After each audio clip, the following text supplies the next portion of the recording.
Hello students. तो आज के इस वीडियो में आपका पुनः स्वागत है। आज हम चर्चा करेंगे यूपी बोर्ड क्लास 12th के लिए प्रोज से lesson 3 the secret of health success and power, जिसको लिखने वाले व्यक्ति का नाम है जेम्स एलन।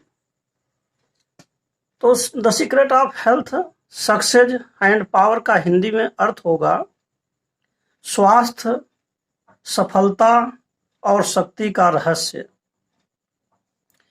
तो इसमें लेखक जो आथर हैं जेम्स एलन, जिनका जन्म 28 नवंबर 1864 ईस्वी में हुआ था और इंग्लैंड में इनका जन्म हुआ, और जबकि इनकी जो मृत्यु थी वह 24 जनवरी 1912 ईस्वी में हो गई थी। जेम्स एलन एक ऐसे लेखक हैं जो आप कह सकते हैं कि एक मनोवैज्ञानिक लेखक है, एक फिलोसॉफिकल राइटर हैं। और इस पाठ में the secret of health success and power नाम का जो एस्से निबंध इन्होंने लिखा है, ये बहुत ही प्रेरणादायी निबंध है, बहुत ही शानदार निबंध है, बहुत ही अच्छा है।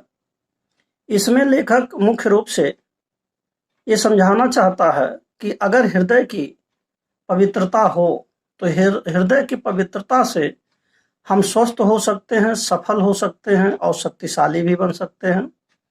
और यदि हृदय में प्योरिटी नहीं है, अर्थात यदि व्यक्ति ईर्ष्या करता है, द्वेष करता है, घृणा करता है, तो उसका जो जीवन है वह दुखों से भर जाता है। तो ऐसे स्थितियों में होना यह चाहिए कि हृदय पवित्र हो, तो हमारे पास स्वास्थ्य भी होगा, हम स्वस्थ होंगे और सफल भी होंगे और साथ ही साथ जो है शक्तिशाली भी होंगे। तो सबसे महत्वपूर्ण बात यह है कि एक व्यक्ति सुखी कैसे रह सके, क्योंकि सुखी रहने का यही सबसे मूल मंत्र है कि स्वास्थ्य अच्छा होना चाहिए और सफलता मिलनी चाहिए और शक्तिशाली भी होना चाहिए। तो जिसका स्वास्थ्य अच्छा है वही सफल भी होता है और वास्तव में वही शक्तिशाली भी होता है। तो इस तरह का निबंध ये है। तो इस पाठ को शुरू करने से पहले मैं आपको बता दूं कि यह लेसन थोड़ा सा लेंदी है, यानी कि बड़ा है। इस कारण से इसको हम 3 भागों में पढ़ाएंगे। तो आइए देखते हैं सबसे पहला भाग, इसमें लेखक ने क्या कहा है। तो सबसे पहले यहाँ टेक्स्ट बुक में शुरू होता है, यहाँ पर दिया हुआ है,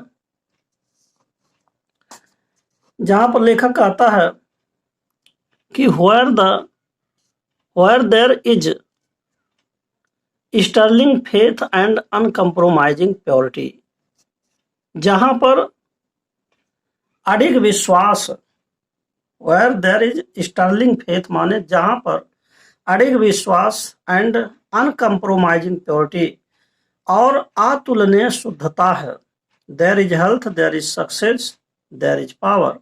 तो वहीं पर स्वास्थ्य है, वहीं पर सफलता है और वहीं पर शक्ति है। तो इस पहले पैराग्राफ में, पहले पैसेज में लेखक ने, आथर ने यह बात स्पष्ट किया पहले ही लाइन में कि जहां पर सचमुच में अडिग विश्वास है और ऐसी शुद्धता है कि जो तुलना ना की जा सके, अतुलनीय, अनकम्प्रोमाइजिंग प्योरिटी, अतुलनीय शुद्धता। तो अगर किसी का हृदय बहुत परम पवित्र है और अडिग विश्वास भी उसके प्रति है, तब जाकर के वह व्यक्ति स्वस्थ भी होता है और वहीं पर सफलता होती है और वहीं पर शक्ति भी आती है। इन सच ए पर्सन, अगर कोई ऐसा व्यक्ति है जिसमें ये चीजें पाई जाती हैं, डिजीज, फेल्योर एंड डिसास्टर, तो जो रोग हैं और जो असफलता है और जो मुसीबतें हैं, कैन फाइंड नो लॉजमेंट, उनको किसी भी तरह का, उन्हें फूलने फलने के लिए, पनपने के लिए कुछ मिलता नहीं है। फार, क्योंकि there is nothing on which they can feed, कुछ भी ऐसा चीज नहीं होता है जिससे वो जीवित रह सके। तो इसलिए जो रोग हैं, जो असफलता हैं और जो मुसीबतें, डिसास्टर हैं, वो ठहर नहीं सकते हैं ऐसे व्यक्ति के अंदर, क्योंकि कोई भी चीज़ ऐसा नहीं है जिस पर वो पनप या फल फूल सकें। तो ये था आपका पहले स्टेंजा का पहले पैसेज का व्याख्या। अब आप देखिए दूसरा passage. The sooner we realize and acknowledge that sickness is the result of our own error और सिन। अब जो है लेखक कहना चाहता है कि जितना जल्दी हम इस बात को स्वीकार कर लेते हैं, एक्नॉलेज मीन्स स्वीकार करना होता है, और रियलाइज माने एहसास कर लेते हैं, अर्थात लेखक कहना चाहता है कि जितने जल्दी हम इस बात को मान लेते हैं, स्वीकार कर लेते हैं, और किस बात को, दैट की sickness is the result of our own error और सिन, कि मेरे अंदर जो बीमारी आई है, जो मेरे अंदर रोग हैं, इसका कारण मैं स्वयं ही हूँ या मेरे से ही कोई अपराध हुए हैं। The sooner shall we enter upon the highway of health, तो उतना ही जल्दी हम स्वास्थ्य के राष्ट्रीय राजमार्ग पर चलना शुरू कर देते हैं। तो लेखक के कहने का आशय यही है कि जब तक हम अपनी भूलों को स्वयं स्वीकार नहीं करेंगे, तब तक हम स्वस्थ नहीं होंगे। इसलिए हमें ये स्वीकार ही करना होगा कि हाँ, जो कुछ भी रोग अथवा बीमारी मेरे अंदर है, उसका कारण मैं स्वयं हूँ। Disease comes to those who attract it, बीमारी तो उसी को आती है ना जो बीमारी से प्रभावित होता है। To those whose minds and bodies are receptive to it, उन्हीं को बीमारी पकड़ती है जिनका दिलो दिमाग और या शरीर और उसी के लिए जो है सोचता है। एंड फ्लीज फ्रॉम दोज, और उन लोगों के अंदर से बीमारी भाग जाती है। हुज स्ट्रांग, जो लोग मजबूत होते हैं, प्योर और शुद्ध होते हैं, एंड पॉजिटिव थॉट स्पेयर, और सकारात्मक सोच वाले होते हैं। जनरेट्स हीलिंग, ऐसे लोग ऐसा स्वास्थ्यवर्धक एंड लाइफ गिविंग करंट, और जीवन देने वाली धाराओं को प्रभावित करते हैं। इस नाते ऐसे लोगों के अंदर से रोग या बीमारी या मुसीबतें भाग जाती हैं। अब आप नेक्स्ट पैसेज देखिए। If you are given to anger, worry, jealousy, greed और any other inharmonious state of mind, अगर आप अपने आप में क्रोध, चिंता, ईर्ष्या, लालच अथवा किसी भी प्रकार की जो मस्तिष्क को हानि पहुंचाते हैं, उन किसी भी तरह की चीज़ों के बारे में सोचते हैं, and expect perfect physical health, और यह भी सोचते हैं कि हमारा पूर्ण स्वास्थ्य बना रहेगा, तो you are expecting the impossible, तो आप असंभव की कल्पना कर रहे हैं। फार माने क्योंकि, you are continuously showing the seeds of disease in your mind, क्योंकि आप अपने दिमाग में हमेशा ही रोग रूपी बीजों को बो रहे होते हैं। तो ऐसे स्थिति में आप स्वस्थ कैसे रहेंगे। तो लेखक का आशय यही है कि हमें क्रोध करना, लालच करना, ईर्ष्या करना, यही सब कारण बन जाता है हमारे स्वास्थ्य को बिगाड़ने का। इसलिए हमेशा हमें न तो क्रोध करना चाहिए, न चिंता करनी चाहिए, न ईर्ष्या करना चाहिए, न किसी तरह की लालच करनी चाहिए, और नहीं तो ऐसे स्थिति में हम स्वस्थ नहीं रह पाएंगे।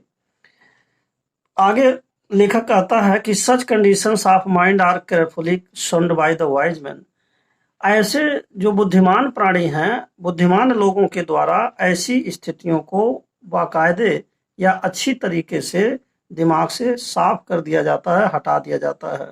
यानी कि बुद्धिमान लोग अपने अंदर किसी भी तरह के ऐसे अवगुणों को नहीं रखते हैं, अर्थात वे लोग क्रोध नहीं करते हैं, ईर्ष्या नहीं करते हैं, द्वेष नहीं करते हैं।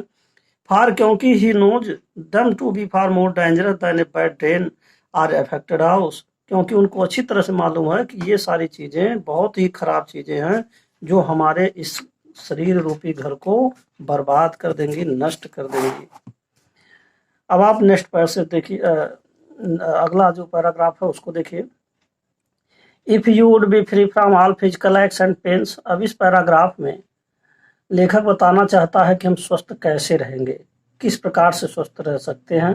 तो आइए देखते हैं इस पैराग्राफ में क्या ये कहते हैं। If you would be free from all physical x and pains, अगर आप सभी प्रकार के शारीरिक दुखों और कष्टों से निजात पाना चाहते हैं, and would enjoy perfect physical harmony, और पूर्ण रूप से अपने शरीर का आनंद लेना चाहते हैं, then put your mind in order, तो सबसे पहले आप अपने मस्तिष्क को व्यवस्थित करें। यानी कि कहने का मतलब जो मस्तिष्क आपका माइंड है इधर उधर भाग रहा है, उस माइंड को आप जो है व्यवस्थित करें। जो इधर उधर बहुत कुछ सोच रहा है उसको आप व्यवस्थित करें, यानी कि क्रम में ले आएं। एंड हार्मोनाइज योर थॉट्स, और अपने विचारों को, जो विचार तमाम प्रकार के आ रहे हैं दिमाग में, उनको कम करिए। थिंक जॉयफुल थॉट्स, अच्छे विचारों को सोचिए। थिंक लविंग थॉट्स, और प्रेम पूर्ण व्यवहारों को सोचिए। Let the elixir or goodwill course through your veins, और अपने रगों में रक्त को आसानी से बहने दें, यानी रक्त को सामान्य रखें, उन्हें लाल पीला ना करें। कहने का मतलब यह है बहुत कुछ परेशान ना हो, एकदम शांत रहें। And you will need no other medicine, फिर आपको किसी भी दवा की जरूरत नहीं पड़ेगी। पुट अवे योर जेलसीज, आप अपने अंदर अगर ईर्ष्या है तो उसको आप हटा दीजिए। योर सस्पिशंस योर वरीज, अगर आपको कोई संदेह किसी बात का चिंता है उसको गायब कर दीजिए, हटा दीजिए। योर हेट्रेड्स, अगर आप घृणा करते हैं। योर सेल्फिश इंटेलिजेंस, अगर आपको कोई भी स्वार्थ की बातें आती हैं तो उसको आप हटा दें। And you will put away your despair, तो फिर आपका जो पेचिश रोग है, योर वायलनेस, जो आपका शरीर उबलने लगता है या शरीर में रक्त उबलने लगते हैं। योर नर्वसनेस, आपका जो इनएक्टिव है, आप निष्क्रियता है। एंड एक्टिंग जॉइंट्स, और जो जोड़ों का दर्द है, ये सब गायब हो जाएगा। कहने का मतलब ये है, अगर आप इसको तुलनात्मक अध्ययन करें, जैसे put away your jealousies your suspicions and worries, अगर आप अपने जेलसी को, सस्पिशन को, वरीज को छोड़ दें तो सचमुच में आपकी डेस्पिया ठीक हो जाएगी, यानी पेचिस का रोग खत्म हो जाएगा। योर हेट्रेड्स एंड सेल्फिश इंटेलिजेंस, अगर आप इसको छोड़ देते हैं, यानी कि अगर आप स्वार्थपरता को छोड़ देते हैं, तो ऐसे में आपके शरीर के अंदर जो लगता है जैसे रक्त उबल रहा है, वह शांत हो जाएगा, वह बीमारी खत्म हो जाएगी। और इसके बाद जैसे मान लीजिए नर्वसनेस है, आप निष्क्रिय हो जाते हैं, वो खत्म हो जाएगा। और इसके साथ साथ जो है आपका जो एक्टिंग जॉइंट्स हैं, यानी कि जोड़ों का दर्द है, यह भी आपका समाप्त हो जाएगा। If you will persist in clinging to this debilitating and demoralising habits of mind, लेकिन इसके स्थान पर यदि आप यह जो है मस्तिष्क को बर्बाद करने वाली अथवा नष्ट कर देने वाली आदतों से चिपके रहेंगे, क्लिंगिंग माने चिपके रहेंगे, then do not complain when your body is low with laid low with sickness, तो फिर आप जो है यह शिकायत ना करिए जब आपकी बीमारी आपको दबा चुकी होगी, अर्थात आपको एकदम कमजोर कर देगी। तो इस तरीके से इन्होंने, जैसे शार्ट में समरी अगर आप समझिए, तो अगर हम चिंता, दुख, किसी तरह का संताप, किसी तरह के संदेह आदि को छोड़ दें तो हम स्वस्थ हो सकते हैं। अब आगे लेखक नेक्स्ट पैसेज में बताता है, मेनी पीपल कंप्लेन दैट, कई लोगों की शिकायत है कि they have broken down through overwork, उन लोगों का स्वास्थ्य इसलिए चला गया है क्योंकि उन लोगों ने बहुत ज़्यादा मेहनत कर दिया है।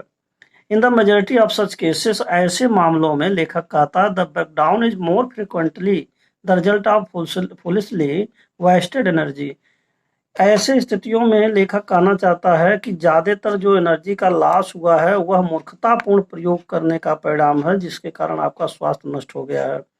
कहने का मतलब यह है कि आपका स्वास्थ्य अगर नष्ट हो गया है तो उसका वजह है कि आपने अपनी ऊर्जा का गलत ढंग से उपयोग किया है, प्रयोग किया, इसके कारण चला गया है। क्योंकि आगे लेखक तर्क देता है, if you require would secure health, अगर आप अपना स्वास्थ्य पाना चाहते हैं, you must learn to work without fiction, तो आपको सबसे पहले तो बिना किसी तनाव के काम करना शुरू करना चाहिए। टू बिकम एंग्शियस और एक्साइटेड, और किसी तरह से उत्तेजित होकर के और भावना में आकर के अगर काम करते हैं, or to worry over over needless details, अथवा किसी भी बेफजूल की बातों की चिंता करते हैं, is to invite a break down वही स्वास्थ्य को खराब करने का आमंत्रण देना होता है।